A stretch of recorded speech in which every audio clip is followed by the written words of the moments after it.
नमस्कार मु बिंदु स्वागत करुच्ची आम चैनल बिंदास ओडिया ब्लॉगर्स को सांग मैंने आज मुझे बहुत बढ़िया टिप्स नहीं आसी तो चलते वीडियो स्टार्ट करदे जब मो चैनल नुआ अच्छा मो चैनल को सब्सक्राइब करदेवी और जो पाखे बेल आइकन अच्छे ताको प्रेस करके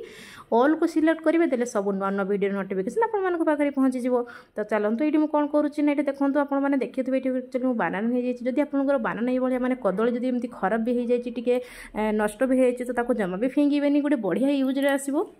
नॉर्मली कौन ना जो कदली ना बहुत जल्दी से कला भी पड़ जाए आउटा खराब भी हो जाए तो ताको आप फिंगेनि तो सेटा को नहीं कौन कर तो देखो गोटे बानाना को छड़ीदेली छड़ी भल भाव में गोटे चामच साहाଯ୍य कंटा चामच साहाଯ୍य भल भाव में पूरा चकटी देली से टिके देदेले हलदी खाली टिके आप हलदी देवे तो ताको भी मुझे भल भाव में पूरा मिक्स करदेवी तो देखो भल भाव मिक्स कर सारापर ये देखो मुझे इनो तो ये आप 1/4 इनो ने तो इनो दे सारापर गोली सारापर देखिए बहुत फ्लफी हो एकदम जी पूरा 2 गुणा देखा तो देखो तापर मुझे टिके देदेली लेंबू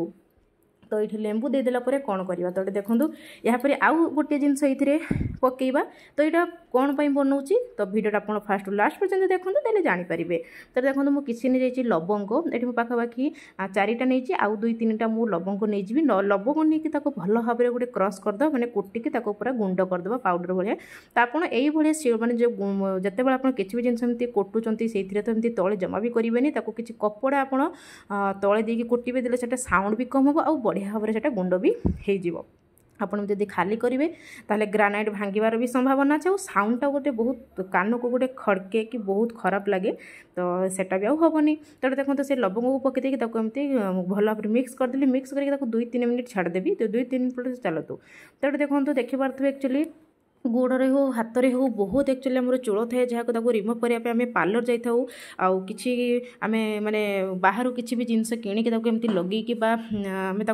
क्लीन करता तो ये देखो घरोई उपाय माने आपण मैंने एमती करेंगे करके आप गोड़े यहाँ लगे पाखापाखि 5-6 मिनट हो ना जब 15 मिनट आप छाड़देवे देले से बहुत बढ़िया भाव में कम कर ये देखो मुझे आपको पोछी देखो जी आप चाहिए कटन एमती गोटे सूता कपड़ा नहीं भल भाव में पोछीदेवे तो पोछी सारापर आप देखिए आपंकर माने सबू जो जगह एक्चुअली मुझे देखिए लगौची से जगह पूरा जी भी मोर चूल अच्छी पूरा भल भाव में से क्लीन हो तो ये आप हाथ गोड़े पूरा क्लीन करेंगे जो आपंकर प्रोब्लेम हो तो सही आप यूज करेंगे और जमा यार साइड इफेक्ट जमा भी ना आपको सूट भी कर